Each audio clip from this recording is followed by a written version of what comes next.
Vous êtes toujours sur le débrief d'Histoire Crépue, l'émission où on parle d'actu avec une grille de lecture décoloniale. Ça fait du bien. Aujourd'hui, on se pose une question très importante. Faut-il décoloniser l'écologie ? Certains d'entre vous sont peut-être sceptiques. Pourquoi est-ce que je parle de colonisation et d'écologie dans une même phrase ? Mais rassurez-vous, on va chercher à comprendre ça ensemble avec mes trois invités du jour. Souba Brunel, tu es militante écologiste et cofondatrice des Impactrices. Bonjour. Bonjour. Kéo, tu es membre du collectif Vietnam Dioxine qui soutient les victimes de l'agent orange. Bonjour. Bonjour. Et Edwige Foudat. Bonjour. On est ensemble pour parler d'écologie. La planète va mal, on le sait, grâce au rapport du GIEC. Certains craignent la disparition de la forêt au Brésil en oubliant la forêt de Guyane française, ravagée, elle, juste à côté par l'exploitation de l'or. D'autres parlent du glyphosate en oubliant le chlordécone qui pollue durablement les Antilles. Et même sur l'écologie, donc, on n'arrive pas à se mettre d'accord. Est-ce que l'écologie est trop eurocentrée ? Aujourd'hui, on entend parler d'écologie populaire, on entend parler de racisme environnemental, d'écologie décoloniale. Alors, c'est quoi ce délire ? Souba, j'aimerais commencer en te posant une question. Comment est-ce que toi, tu analyses la crise environnementale qu'on est en train de vivre ? Merci pour cette question. C'est vrai que moi, à travers mon travail et le travail qu'on fait avec l'association des Impactrices, l'idée, c'est vraiment face à l'urgence climatique qui est énorme, il faut aller à la racine. Et la racine du problème et des enjeux climatiques se résume en trois mots, MOTS, mais aussi MAUX, qui sont le capitalisme, le patriarcat et le colonialisme. Pourquoi ? Parce que ces trois systèmes-là sont basés sur les mêmes mécanismes et logiques de prédation, d'exploitation et de domination. Par exemple, le capitalisme, c'est le système qui domine tout le vivant et les êtres humains pour l'exploitation. Exactement, les systèmes économiques. Ensuite, il y a le patriarcat. Lui agit en majorité sur les femmes et les personnes minorisées. Et enfin, le colonialisme qui, lui, découle en grande partie de l'histoire coloniale et esclavagiste de l'Occident. Et où on voit encore aujourd'hui les conséquences de ces siècles en fait, d'esclavagisme et de colonialisme sur la planète. C'est vraiment se dire que l'urgence est tellement énorme qu'il faut vraiment comprendre et donc agir à la racine de l'enjeu climatique. Donc pour ça, je vais illustrer mes propos. Pourquoi en fait ces mots racines sont le capitalisme, le patriarcat et le colonialisme. Et je vais vous poser une question pour cela. Est-ce que vous savez quelle est la première SA, Société Anonyme par Action, de l'histoire de l'humanité ? Je ne sais pas. Non plus. Eh bien, c'est tout un symbole parce qu'il s'agit en fait de la Compagnie néerlandaise des Indes orientales en 1602 aux Pays-Bas. Donc, pour rappel ou pour info, c'est une entreprise du coup colonialiste dont les activités enregistrées étaient la traite des esclaves et l'exploitation des ressources, et notamment en Asie. Et donc, la symbolique, elle est énorme parce que c'est vraiment à cette époque-là coloniale qui, à travers leur activité, qui est une activité vraiment économique patriarcale, dans le sillon, en fait, de leur conquête du monde, ancrer, imposer un paradigme, une logique capitaliste et colonialiste de par le monde. Et donc, c'est pour ça que cette symbolique, elle est très forte, parce que vraiment, elle est à l'intersection du patriarcat, du colonialisme et du capitalisme. Et ce qu'on voit, c'est que à travers cette expédition, finalement, c'est toute une planète entière qui est encore aujourd'hui imprégnée de cette logique-là, de ces règles du jeu-là. Et c'est en comprenant en fait cette histoire qu'on comprend aussi aujourd'hui les mécanismes économiques, géopolitiques, culturels qu'on a entre les pays du Nord et le Sud global.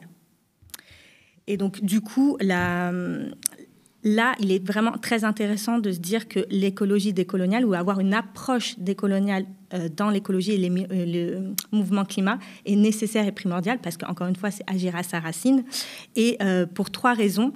La première, c'est de comprendre en fait l'origine historique et notamment là le rapport du GIEC qui est le groupement international des experts du climat a enfin statué l'année dernière, a vraiment abordé et démontré que les conséquences de cette histoire coloniale et esclavagiste fait qu'aujourd'hui, les pays dits du Sud global sont les premiers impactés alors que ce sont les derniers responsables.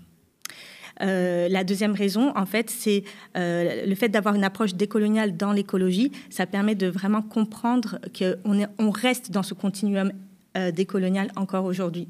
Et du coup, ça permet aussi de comprendre comment ça se fait qu'encore aujourd'hui, nous qui habitons en Occident, on peut encore exploiter ces pays dits du Sud, à travers notamment la fast fashion ou le fait que nos déchets plastiques ou électroniques qu'on utilise sont fabriqués dans ces pays-là et sont renvoyés à là-bas.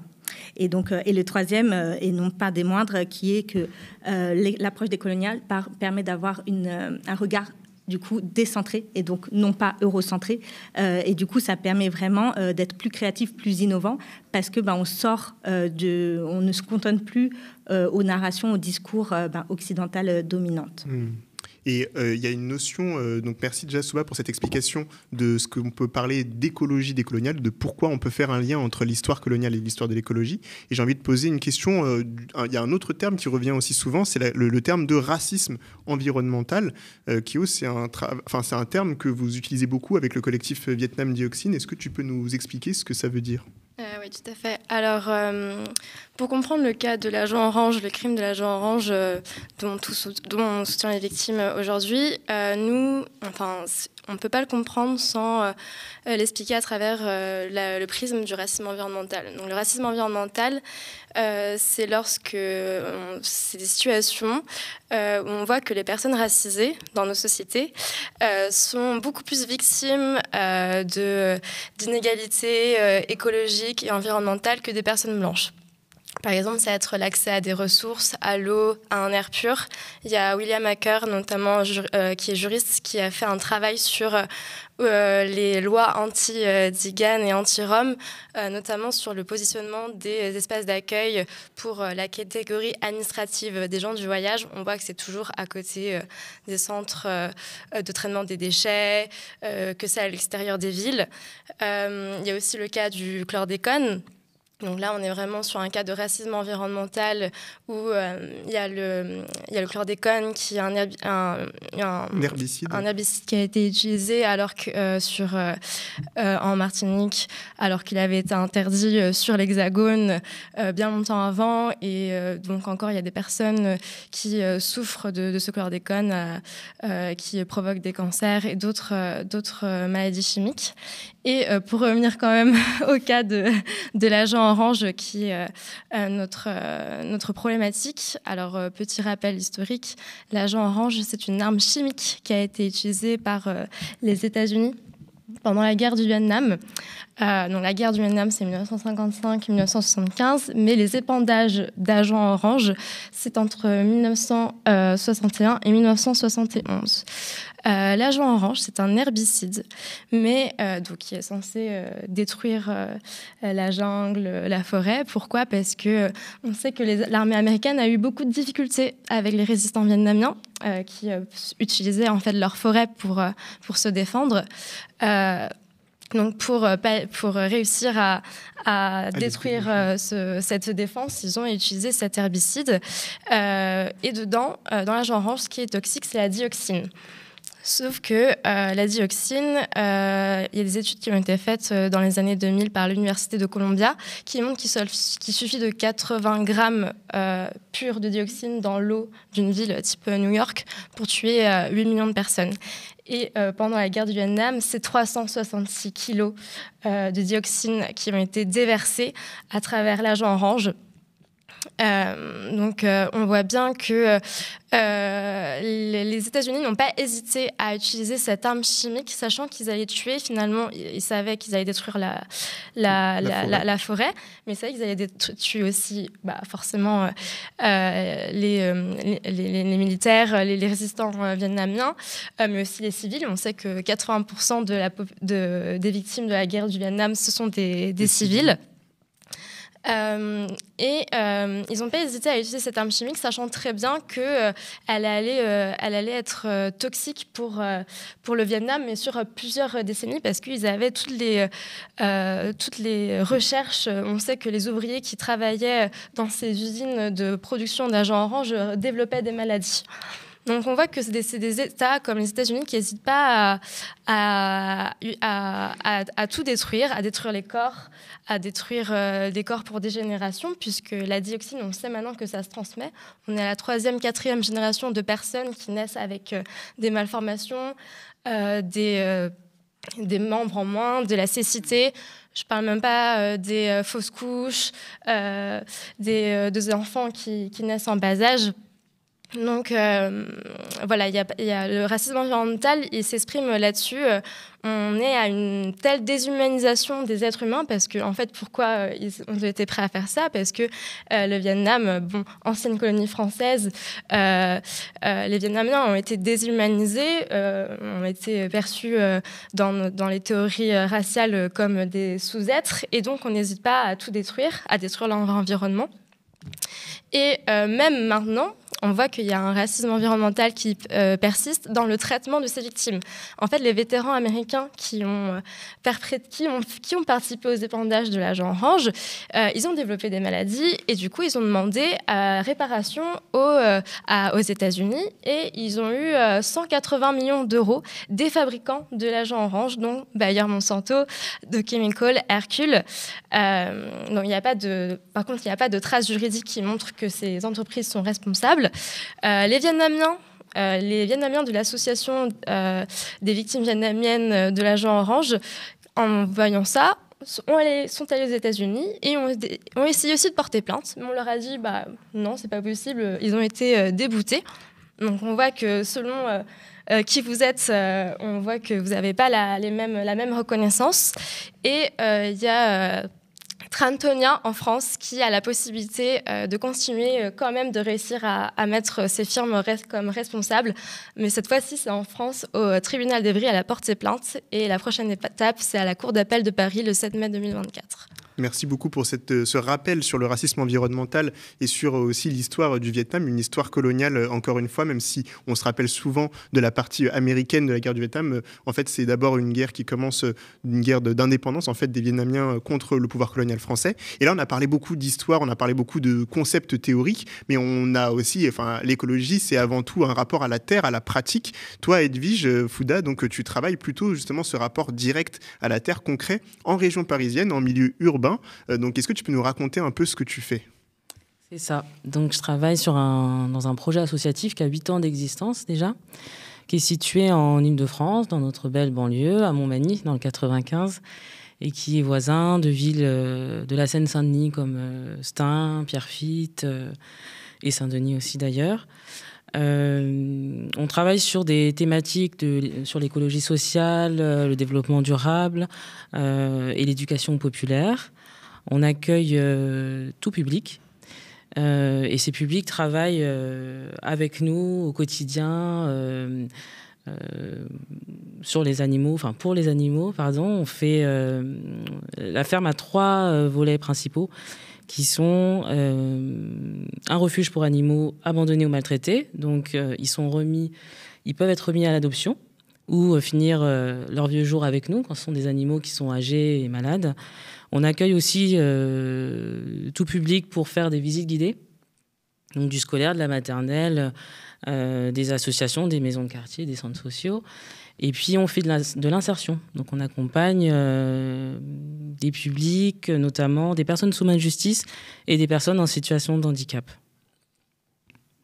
Les activités du quotidien, c'est de s'occuper des animaux, de les soigner, de faire du pâturage, du tri alimentaire, de la récupération aussi de bois pour fabriquer soi-même. Ça peut être des enclos, des tables, et tout le monde œuvre à porter ces valeurs-là dans une mixité qui est très très forte, tant au niveau culturel, social, intergénérationnel. Les publics, c'est des bénévoles. Dans les bénévoles, on a des retraités, on a des jeunes en échec scolaire, on a d'anciens personnes sous main de justice. On a des volontaires en service civique, c'est une vingtaine par an, dont la moitié sont des jeunes issus de la communauté des gens du voyage, puisque près de la ferme, on a un camp qui existe depuis près de 60 ans. Et puis, on a des stagiaires de différents domaines. Ça peut être des stagiaires qui viennent du droit, donc des futurs avocats, des futurs juges. On a des soigneurs animaliers, des vétos, du secrétariat, de l'animation. Enfin, c'est très variable. L'équipe salariée est composée de 5 personnes, pareil, issues de secteurs différents. Donc, animalier, animation et médico-social. C'est parfait. Tu nous as bien expliqué tout l'ensemble et peut-être qu'on va passer ensuite sur des exemples plus précis, mais on commence déjà à y voir plus clair, donc sur le racisme environnemental, sur l'écologie populaire et sur l'écologie décoloniale. Mais on aimerait concrètement savoir un peu plus ce que ça donne. On aimerait des exemples précis, en fait, pour bien visualiser de quoi on parle. Rassurez-vous, on a des exemples précis. On va commencer tout de suite avec Souba. Tu veux nous parler de la représentation, je crois, dans l'écologie. Oui, à travers une expérience, en fait, il y a quelques années, en 2020, on a fait un sondage chez les impactrices en demandant à notre communauté de répondre à la question quand on vous parle d'écologie, quelle personnalité vous vient à l'esprit ? Et il s'avère que les résultats des sondages est indéniable. Je pense que vous le voyez sur l'illustration. On ne revient pas sur le travail qu'ils font ou qu'elles font. C'est plutôt en termes de représentation. Ça reste donc en grande majorité des Yann Arthus Bertrand, Jean-Marc Jancovici, Nicolas Hulot, Thomas Wagner. Donc en grande majorité des hommes blancs.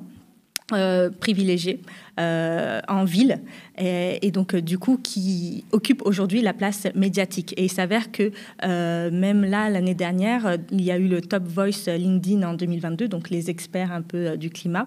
Et en fait, pareil, même si on a compté plus de femmes, ça reste très monochrome et très élitiste finalement.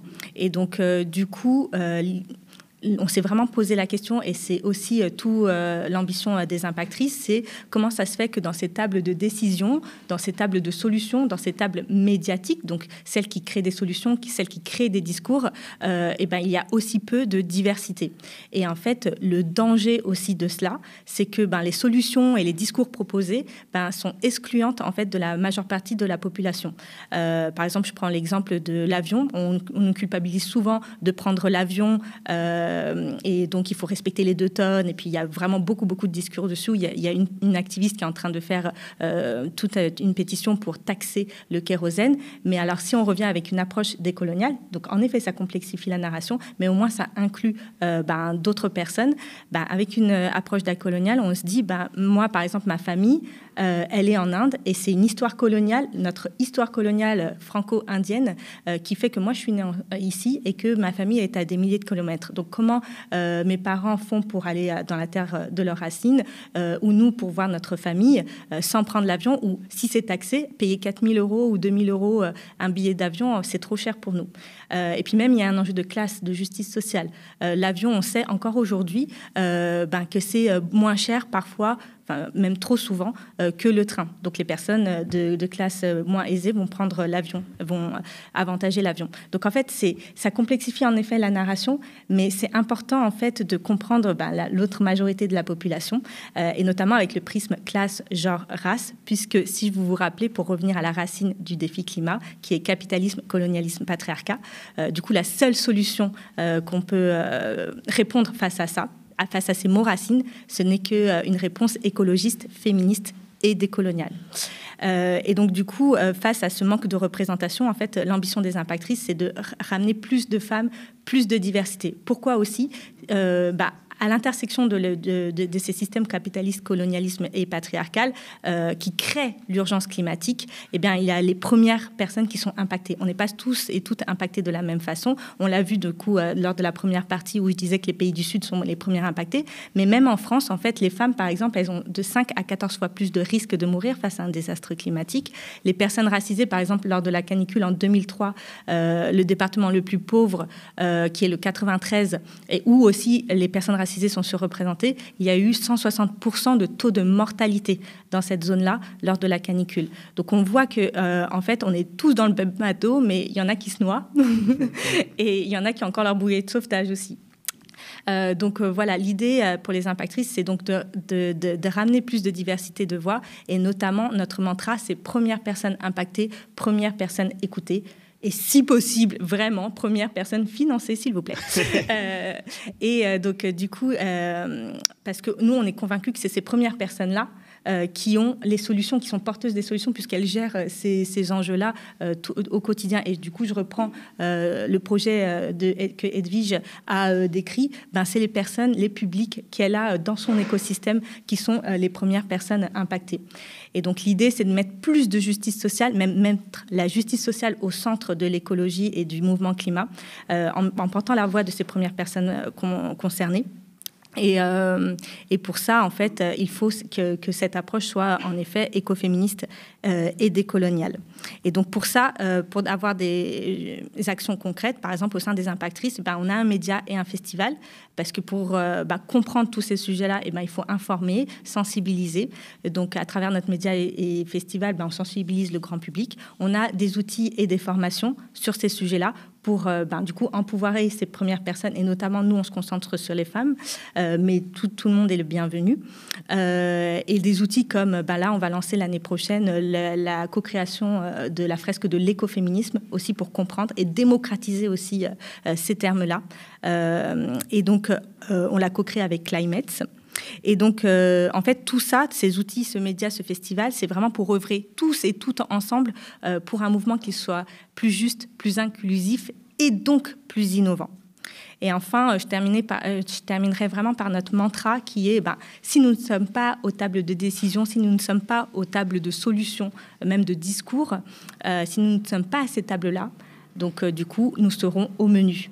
Donc c'est pour ça qu'il faut vraiment qu'on prenne notre place. Alors prenons notre place, décolonisons ces espaces et rejoignez les impactrices. Un petit côté auto-promo. Et justement, on parle des porte-paroles de l'écologie qui effectivement sont principalement blancs et blanches. Tu as parlé de toute cette question de comment les personnes non blanches ou les personnes qui ne sont pas occidentales sont représentées et qu'elles sont souvent les premières à souffrir des conséquences du dérèglement climatique, mais aussi qui sont des victimes finalement dont on se soucie peu. Tu en as parlé d'ailleurs tout à l'heure, Kéo, en présentant la situation avec l'agent orange et les Américains vs les Vietnamiens, comment est-ce qu'ils avaient accès à des réparations. Et d'ailleurs, avec le collectif Vietnam Dioxine, ce soir, vous avez lancé une tribune sur l'usage des armes chimiques. Et est-ce que tu peux nous parler de ça, parce que c'est aussi une question finalement d'écologie? Alors aujourd'hui, on est le 30 novembre et c'est la journée internationale en souvenir des victimes des armes chimiques. Et on ne pouvait pas ne pas faire le lien avec ce qui se passe à Gaza ce dernier mois avec l'usage du phosphore blanc par l'armée d'Israël. Le lien entre ce qui se passe à Gaza et ce qui s'est passé au Vietnam, il est assez clair. Le phosphore blanc, c'est du coup un dispositif chimique normalement qui est censé masquer le champ de bataille.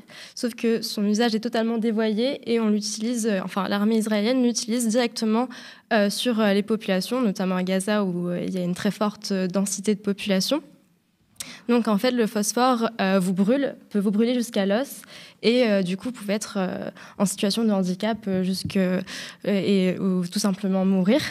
Et ça rappelle forcément le napalm au Vietnam. Souvent, quand on pense à la guerre du Vietnam, on pense au napalm avec cette photo de cette petite fille qui a les habits brûlés, qui hurle de souffrance, qui est aussi une arme chimique. Et comme autre arme chimique, donc on parlait de l'agent orange qui est beaucoup moins visuel mais qui est beaucoup plus insidieux puisque l'agent orange il intoxique la terre. On a eu la 20% de destruction de la forêt du sud du Vietnam, 400 000 hectares de terres agricoles du Vietnam qui ont disparu. C'est toute la chaîne alimentaire qui est touchée puisque la dioxine se stocke dans les graisses.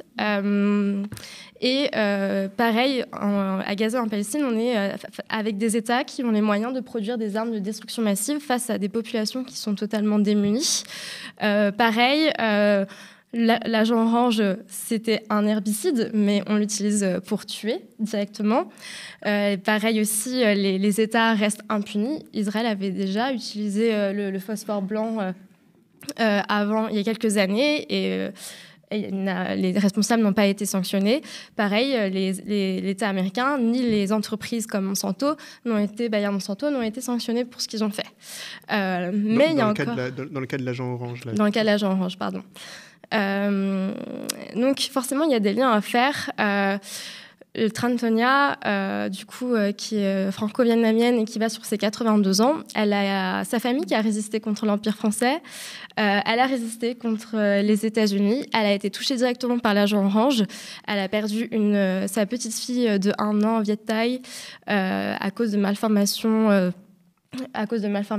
Ces 2 filles aussi souffrent de malformations. Elle-même a eu au moins 5 maladies, des 17 maladies reconnues par les États-Unis liées à l'agent orange, à la dioxine. Mais elle continue, c'est son dernier combat. Elle va quand même décider de demander réparation et justice pour son pays, parce qu'elle a lutté pour demander la libération et l'indépendance de son pays, mais son pays n'est pas totalement libéré des conséquences des actes des États-Unis.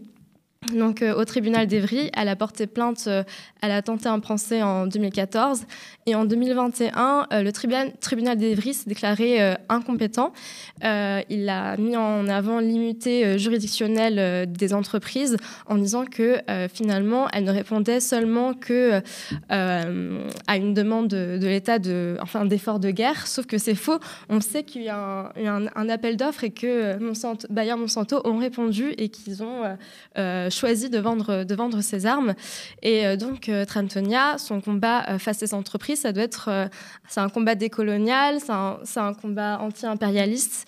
Et nous, on veut vraiment que ce soit un symbole et qu'on puisse finalement, toutes ces populations qui sont pareilles dans ces guerres asymétriques, on puisse se retrouver et combattre ensemble. Et on a le juridique avec nous. Et la prochaine étape, c'est la Cour d'appel de Paris le 7 mai 2024. Et si on veut retrouver donc, cette tribune, elle est disponible sur votre site Vietnam Dioxine, Collectif Vietnam Dioxine. Oui, alors vous pouvez nous retrouver sur Instagram, sur Facebook, sur X aussi. On a publié cette tribune qui a été signée par de nombreuses organisations, par de nombreuses personnalités, dont toi aussi. Donc n'hésitez vraiment pas à la relayer. On fait vraiment l'historique de l'arme chimique parce que je n'ai pas parlé de ce qui s'est passé pendant la guerre du Rif, ni ce qui s'est passé en Irak, sur les Kurdes. Enfin, il y a plein de cas de destruction des populations avec les armes chimiques et il faut qu'on puisse mettre en lumière ça et ne pas oublier pour ne pas répéter. Malheureusement, nous, on est les témoins de ce qui s'est passé au Vietnam et on a un devoir de mémoire par rapport à ça pour éviter que ça se répète. Et malheureusement, l'actu nous montre que c'est toujours de ce fait. Actif. Et merci beaucoup déjà pour toutes ces explications, encore une fois. Et on revient aussi vers toi, Edwige. Du coup, toi, tu travailles vraiment concrètement, comme on l'a vu, sur le terrain, avec des publics très, très différents. Et cette expérience de terrain, elle t'amène à voir des situations qui sont parfois des confrontations de cultures totalement différentes. Est-ce que tu peux nous en parler ? Oui, c'est exactement ça. D'ailleurs, pour prévenir ces conflits, on a un outil qu'on appelle la réunion d'équipe et qu'on met en place à peu près une fois par semaine, une fois tous les 15 jours, parce qu'il y a un turnover assez important. Et la tension fait partie de l'atmosphère du quotidien. Déjà, dans une ferme, on côtoie la naissance, on côtoie la mort, on côtoie les maladies des animaux. Et puis, le fait qu'il y ait des personnes qui viennent volontairement pour être bénévoles ou pour être stagiaires, et puis d'autres qui viennent sous mesure judiciaire, ils ne sont pas là pour les mêmes raisons. Donc déjà, il y a cette atmosphère-là. Bon, on est des travailleurs sociaux et c'est vrai qu'on a aussi ce regard qui peut être porté sur certaines catégories de personnes où on sait qu'ils sont peu favorisés et qu'on essaye de valoriser. Et c'est là qu'il y a en jeu entre, par exemple, un stagiaire veto, donc qui a fait Bac+8, et un jeune migrant qui vient en stage linguistique pour apprendre le français. Et comme il est passionné par les animaux, l'association Française d'Asile, en l'occurrence, nous oriente ce jeune qui vient du Mali, avec une traversée, en l'occurrence, qu'il a dû faire pour arriver en France. Et on avait une vache qui avait une mamite, donc c'est une réaction inflammatoire des mamelles. Et on avait acheté une machine à traire, et en la recevant, en fait, elle était en pièces détachées. Et on a laissé un groupe s'en occuper pour la mettre sur pattes. Et en 1 heure, 2 heures, 3 heures passent, et en fait, ils n'arrivent pas à la faire fonctionner. Et donc, ce jeune, originaire du Mali, propose de traire la vache manuellement. Et en fait, ça a fait conflit entre certains qui ont un savoir académique, de formation estudiantin, et d'autres qui ont des savoirs plutôt hérités de manière, de l'histoire familiale ou ancestrale. Et en fait, il y a conflit. Nous, en tant que salariés, on travaille la médiation en permanence et du coup, il faut négocier et faire en sorte que les gens s'accordent et se disent, bon, allez, après tout, on se recentre. C'est qui est en souffrance, c'est qui attend, c'est l'animal. Donc, la machine ne fonctionnant pas, on teste la technique et ça a fonctionné, il y avait pas de doute. Et presque quotidiennement, on a des exemples comme ça. Donc vous êtes vraiment à cet endroit de croisement entre toutes ces cultures différentes, mais autour de la terre. Et moi, je me demandais, moi qui ai grandi par exemple dans une cité en milieu urbain, est-ce que je ne sais pas si vous avez des profils un peu comme moi qui ne connaissent pas en fait la terre, et est-ce que vous avez un travail aussi de faire apprendre aux urbains en fait ce que c'est que le travail de la terre, parce que on parle souvent d'écologie alors qu'on ne s'est pas planté des patates au final. Oui, en fait, c'est un espace d'expérimentation. Donc, on a une zone de permaculture à visée pédagogique. Les fermiers qui sont avec nous quotidiennement savent qu'on va accueillir des enfants, des adolescents. Et donc, pour ceux qui restent longtemps parmi nous, ils sont formés à accueillir un groupe et à mener des ateliers potager, à faire du pâturage, donc savoir guider un troupeau d'animaux dans un bois qui fait 114 hectares, donc il y a de la surface. Voilà, et de faire en sorte que le troupeau se suive. Voilà. Donc on s'amuse bien. des vraies choses concrètes, c'est ce qu'on aime aussi, et qui nous sortent aussi un peu de nos discours qui peuvent être théoriques. Merci beaucoup Edwige, merci beaucoup Fouda, merci beaucoup Kéo pour ces premières pistes de réflexion sur les nouvelles manières de penser l'écologie, donc des manières un peu moins eurocentrées, de penser l'écologie aujourd'hui. C'est une gymnastique qui est très difficile à faire, surtout quand on sait qu'on est peut-être noir, asiatique, maghrébin, mais qu'on est surtout né et qu'on a surtout grandi en France.